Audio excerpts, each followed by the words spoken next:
राधे राधे महाराज जी, आपके चरणों में कोटि कोटि प्रणाम।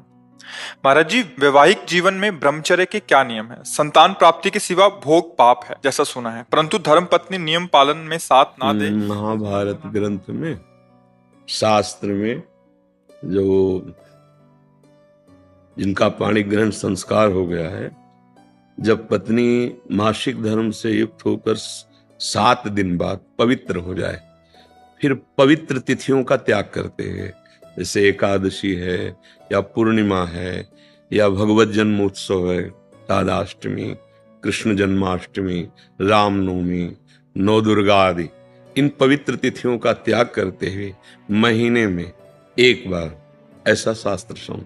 पर उसे हम इसलिए व्यक्त नहीं करते कि जितना अधिक दोनों मिलकर संयम कर सको अच्छा है, पर यदि नहीं संयम तो एक बार का लिखा है कि जब तक मासिक धर्म से युक्त माताएं बहनें रहती तब तक स्पर्श भी न करे, मतलब उस भावना से, और जब पवित्र हो जाए तो एक बार के लिए, ऐसा शास्त्र में वर्णन है।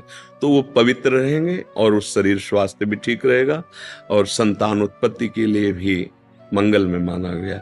अब जैसे संतान हो गई है और हमारी वासना अभी शांत नहीं हुई है, तो ऐसा अन्य की तरफ न देखे, धर्म से चले, तो इसमें कुछ सुख है नहीं, ऐसा अनुभव हो जाएगा। बहुत देखे, हम तो बिना पढ़े लिखे गांव के लोगों को देखा है कि 1-2 संतानें हो गई तो घर के बाहर लेटने लगे परिवार से, क्योंकि वास्तविक इसमें सुख नहीं है। हमारा जो मन है जिस सुख की चाह कर रहा है, आप खुद देखो, गृहस्थ हो आप लोग, आपको हर बार एक नई तृष्णा जगती है, एक नया चाव भोगने का होता है, वो चिंतन के कारण। ऐसे इस शरीर से नहीं तो इस शरीर से, इस प्रक्रिया से तो नहीं इस प्रक्रिया, और उन प्रक्रियाओं को, उन शरीरों को भोगता है, पर फिर भी एक नई तृष्णा, मतलब सुख नहीं मिला। नहीं तो ऐसा ना जैसे हम प्यासे, पानी मिल जाए तो हाँ भाई तृप्ति हो गई, जैसे केवट जी कह रहे हैं, अब कछुनाथ न चाहिए मोरे। तो हमारा जो मन सुख मांग रहा है, वास्तविक वो सुख निरंतर वाला मांग रहा है, जिसमें दुख का लेश न हो और आनंद ही आनंद हो। अब हमारा ज्ञान के कारण चिंतन बदल गया, हम देहाभिमान भाव से हो गए कि मैं पुरुष हूं। अब हमारी मांग 5 ज्ञानेंद्रियों और मन के सहित, मना कष्टान इंद्रियाणि प्रकृति स्थान कर सती।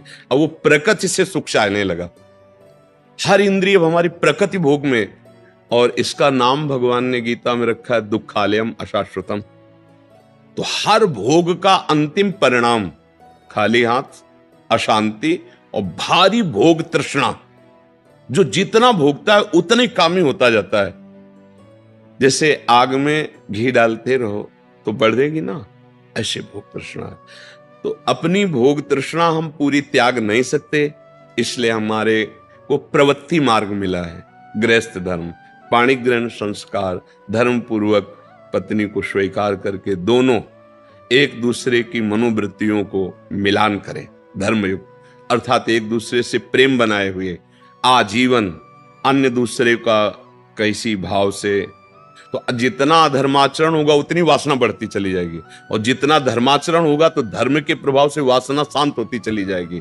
तो इसीलिए व्रत नियम लगा दिया गया कि आपने जो पाणी ग्रहण किया है बस उसमें, और उसमें भी 1 महीने में एक बार, जो हमने शास्त्रों में पढ़ा कि मासिक धर्म के 7 दिन, 7-8 दिन तक बिल्कुल नहीं, और जब वो पवित्र हो जाए तब फिर ऐसा करें। ऐसा अभी परसों ही वो चीजें हम सुनाते इसलिए नहीं है कि भ्रष्टाचार बढ़ा हुआ, कौन धर्म की बात मानेगा। गर्लफ्रेंड, बॉयफ्रेंड, आज ब्रेकअप दूसरे के साथ, फिर कल उससे, ये क्या है, ये क्या है? ये संस्कार है हमारी नई पीढ़ी के। इस पर इसलिए हमारा हृदय जल जाता है। आप लोग क्या कर रहे हो अपने जीवन के साथ? खिलवाड़ कर रहे हो। जब तुम ऐसे हो फिर पाणी ग्रहण करोगे तो तुम्हें प्रीति होगी अपने पति से, तुम्हें प्रीति होगी अपनी पत्नी से, तुम्हारा भाव बनेगा? बिल्कुल नहीं बनेगा। पूरी गृहस्थी चौपट, पूरा हमारा जीवन चौपट हो जाएगा। नई नई चाट लग गई। हम कई बार उदाहरण में दिया है कि यदि आपका होटलों में खाने का अभ्यास बन गया ना, तो घर की रसोई अच्छी नहीं लगेगी।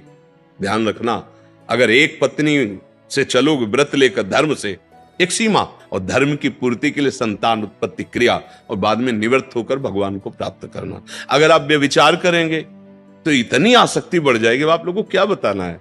अवस्थाएं हो रही, पर मन की दशा को देखो क्या है। पैसा है तो आप पैसे के बल से कौन सा व्यभिचार कर रहे हैं, आप देख लो ना, अपने जीवन को देख लो। हमें क्या बताने की जरूरत है, क्योंकि हम तो शास्त्र के इशारे को देखते हैं कि अगर मन भगवान में नहीं लगा तो तुम चाहे 90 वर्ष के हो, वही मन मांगेगा जो जीवन भर मांगा है। तुम्हारी वासना तुम्हें जलाएगी, भ्रष्ट करेगी, नीचे गिराएगी। इसलिए भाई अब हमारा तो इस विषय में बोलने की हिम्मत ही नहीं रह गई है। हिम्मत तो तब हो ना जब आपके आचरण पवित्र हो। 20-25 तक पहुंचते पहुंचते आपने अपना सर्वनाश कर दिया अन्य क्रियाओं से, अन्य वासनाओं से। कैसे बताए, कैसे बताए, कैसे तुम पवित्र होगे, कैसे तुम्हारा जीवन पवित्र, कैसे गृहस्थ धर्म तुम्हारा वो अपनी तरफ, आप अपनी तरफ, ये गृहस्थी है। अरे दोनों एक, चाहे दुख आवे चाहे सुख आवे, बाहु से बाहु मिला करके आगे बढ़ते हुए धर्म पूर्वक, तो संतानें पवित्र उत्पन्न होंगी, समाज में आप सुख वर्धन करने वाले बनेंगे। नहीं आपस में एक दूसरे से विरोध होगा और फिर तो बच्चा समय तो ऐसा आ रहा है कि अब धर्म ग्रंथों में जो लिखा हुआ है वो लिखा हुआ ही केवल है। विदुर जी महाराज के वचन है कि जब स्त्री मासिक धर्म से पवित्र हो जाए तब पुरुष संतान उत्पत्ति की भावना से, अब मान लो संतान उत्पत्ति नहीं चाहिए, अब वासना है, तो अन्य जगह जाने की जरूरत नहीं है। आपने धर्म पूर्वक दोनों ने स्वीकार किया है, वहां कोई पाप नहीं होगा। अन्य जगह पाप हो जाएगा, अन्य जगह बुद्धि भ्रष्ट हो जाएगी। और अगर दोनों मिलकर धीरे धीरे इसके रहस्य को जान जाओ, किसमें सुख नहीं, अंतराय बढ़ाते चले जाओ, तो दोनों महात्मा हो जाओगे, दोनों भगवत प्राप्ति के योग्य हो जाओगे। ऐसे चला है। देखो प्रीति में सुख है,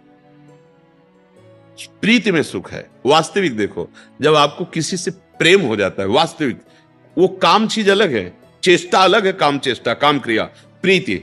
तो प्रीति में उसके दर्शन से, संभाषण से, उसको खिलाने से, पिलाने से, उसको सुख देने से एक हृदय में विशेष आनंद आता है। अपने प्यारे को सुखी देख करके एक सुख आता। अब यहां क्या है, अपने प्यारे से प्यार नहीं है, स्वार्थ खेल रहा है, वासना खेल रही है। आप देखो ना, नहीं ऐसा नहीं हुआ है।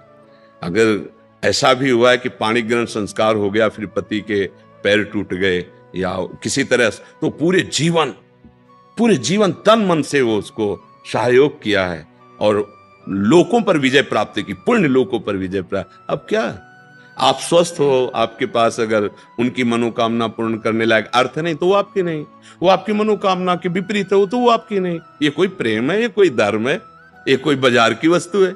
आज का समाज भगवान बचावे, हमारी मति गति के तो परे है, पर आप सब हमारे घर के हैं, आप हमारी आत्मा हैं, इसलिए हम सलाह देते हैं, जो हुआ सो हुआ, अब सुधार लो। ऐसे आचरणों से किसी को ना यहां शांति मिलेगी ना परलोक में शांति मिलेगी, बिल्कुल नहीं। ये सब अधर्माचरण है। धर्म पूर्वक चलोगे तो निश्चित जो एक योगी को परमात्मा मिलता वही आपको मिल जाएगा, क्योंकि आपका मार्ग प्रवृत्ति मार्ग है। धर्म पूर्वक पाणी ग्रहण संस्कार करो, अतिथि सेवा, साधु सेवा, परिवार सेवा, समाज सेवा, देश सेवा करते हुए भगवत प्राप्त हो। दोनों की बात है, लक्ष्य दोनों का भगवत प्राप्ति, मंगल है, धर्म है। तो अपने अपने धर्म से चला जाए तो आज भी शांति है, विश्राम है। देखो आपको केवल अपनी पत्नी से प्यार हो और उसको केवल आपसे प्यार हो। आप पूरा काम करके आए 10-12 घंटा बाहर से, जब घर आएंगे ना तो देखने मात्र से थकान मिट जाएगी। प्यार का एक व्यवहार, प्यार का एक वातावरण और संबंध नहीं, केवल आप देखने को पति पत्नी हो। तो जब थकित आएंगे तो आग तुम्हारे हृदय जल जाएगा। उसका अलग व्यवहार, उसका अलग व्यवहार, क्या जीवन। अब सोचो प्रवृत्ति स्वीकार किया तो क्या जीवन। अब वो कैसे स्वीकार करे आपको, या आप उसे कैसे स्वीकार करे। आपके पास पैसा है, दसियों लोगों से आपका व्यवहार है, अब मानसिकताएं बदल रही हैं बहुत बहुत। इसलिए अगर मंगल चाहते हो यहां और वहां तो होश में हो जाओ, नहीं हर कर्म का फल आपको मिलेगा। तो देखते हो ना, जेल में आ जाकर जानकारी करो तो आधे से ज्यादा लोग इसी में बंद हैं। तो जब यहाँ की जेल कानून, तो आपको परमार्थ का जो अध्यात्म का है जो निर्णय है वो तो दंड मिलेगा ही। ऐसा नहीं है कि जो मनावे सो कर लो। इसलिए धर्म से चलो, नाम जप करो, पवित्र भोजन पाओ। और ये जरूर ध्यान रखो, अगर आप अपने माता पिता की सेवा नहीं की, जो घर में वयोवृद्ध जन है, जो अब वास्तविक उनको आपकी जरूरत है, तो आप कितना भी धन कमा लो कभी शांति प्राप्त नहीं कर सकते। जिसने अपने माता पिता को वृद्धावस्था में दुत्कार दिया, उनकी सेवा नहीं की, कोई भी हो, कहीं भी हो, उनकी जो पोषण वृत्ति तुम्हारे प्रति वो तो कभी साफ देगी नहीं। चाहे जितना वो कष्ट में, वो यही चाहेंगे मेरे बच्चा और बहू सुखी रहें, लेकिन सिस्टम जो विधान है वो आपको चैन नहीं लेने देगा। आपके बच्चों के ऐसे आचरण आगे होंगे कि आप जिंदा जलोगे हृदय में देख देख कर और अशांत रहोगे। बहुत धर्म से चलो, माता पिता साक्षात भगवान है। कैसा प्यार दिया है यार, मेहनत करके एक एक पैसा जोड़कर ट्यूशन पढ़ाया, पढ़ा लिखा, अब नौकरी मिल गई, और वो जो पूरा जीवन आपके लिए, अब वो आपको खटकने लगे हैं। नहीं, नया ब्याह किया, देश विदेश घूम रहे हो, उनको पानी की जरूरत है, खवाने पियाने की जरूरत, छोड़, कभी शांति नहीं मिलेगी। माता पिता की सेवा, हाँ धन कमाओ, खूब कमाओ, पढ़े लिखे हो, धर्म पूर्वक, पर नियम ले लो। अगर ब्याह ना हो तो ब्रह्मचर्य रहो, किसी को स्वीकार करो। भोग वासना है तो ब्याह स्वीकार करो, और जिसको स्वीकार करो, फिर अगर वो विपरीत भावना से निकल जाती है तो राधा राधा राधा तेरा मार्ग लग, मतलब मेरे भाग्य में विषय सुख नहीं है, अब मैं निश्चिंत होकर अपने माता पिता की सेवा करूंगा, जैसे भी बनेगा जीवन निर्वाह करूंगा, असत आचरण नहीं करूंगा। अगर फिर कहीं संयोग बन जाता है तो फिर उसे धर्म से स्वीकार कर लो, चलो कलयुग है, फिर स्वीकार। अधर्म आचरण नहीं, व्यभिचार फिर भी नहीं, क्योंकि वो तुम्हारी दुर्गति कर देगा। व्यभिचारी को कभी शुभ गति नहीं होती। और आज शौक है इस बात का, ये नरक की सर्टिफिकेट है। भगवान बोल रहे हैं, त्रिविधम नरकस्येदम द्वारम नाशन मात्मना कामः क्रोधा तथा लोभा तस्मात् देत्यन्ते। काम क्रोध लोभ ये नरक की सर्टिफिकेट है। अगर अधर्म पूर्वक इनका भोग करोगे, जैसे आप अपनी पत्नी से, तो ये धर्म है। अगर अधर्म पूर्वक आप पत्नी से भी अपने अधर्म पूर्वक राक्षसी भाव में आ जाएं, तो आप दंड के अधिकारी, यहां भी नहीं अधिकारी, वो जाके शिकायत करे तो आप ये कानून दंड देगा ना। पत्नी है पर आपने राक्षसी प्रवृत्ति का अगर प्रयोग किया तो यहां भी दंड है, तो आप भागवतिक दंड से कैसे बच जाएंगे? बहुत सावधानी से। काम क्रोध मद लोभ सब नाथ नरक के पंथ, ये पैसे के बल से, प्रभाव के बल से व्यभिचार प्रवृत्तियों में उतरना मानो नरक की सर्टिफिकेट। तुम्हारे कर्म तुम्हारे ऊपर लागू हो जाएंगे। आप भले सुधर गए हो, पर वो जो बोया है उसको काटना पड़ेगा। अवश्य में भोक्तव्यम। इसलिए भाई बहुत होश से, भगवान की कृपा है कि हम आप मिलकर धर्मशास्त्र की वार्ता कथन श्रवण कर रहे हैं, तो इसको व्यर्थ न जाने दें। अभी तक जो भूल हुई, अब आगे हम संभाल लें। अगर आगे संभाल लेंगे ना, तो सड़ा गोदाम पीछे करके नया माल लगा दो, वो खत्म हो जाएगा। ये नया है, मंगल कर देगा। हमारा जो गलत आचरण वो हमें बख्शेगा नहीं। अगर भजन नहीं किया, सत आचरण में नहीं चले, माता पिता का दुलार जो हमें मिला उसका हम परोपकार, हम कृतज्ञता, उनको वैसे ही दुलार करें। अब वृद्धावस्था आ रही है, हम इसलिए बोल रहे हैं कि बहुत से उदाहरण हमारे सामने हैं। अब वो शौच चारपाई में ही कर रहे हैं, कोई नौकर थोड़ी करेगा। नौकर तो क्या बर्ताव करता है, आपको जैसे आपको दुलार उन्होंने किया था, अब अवसर आया है, आप दुलार कर लो, निश्चित मंगल हो जाएगा। लोक परलोक सब बन जाएंगे। धर्म से चलो, नाम जप।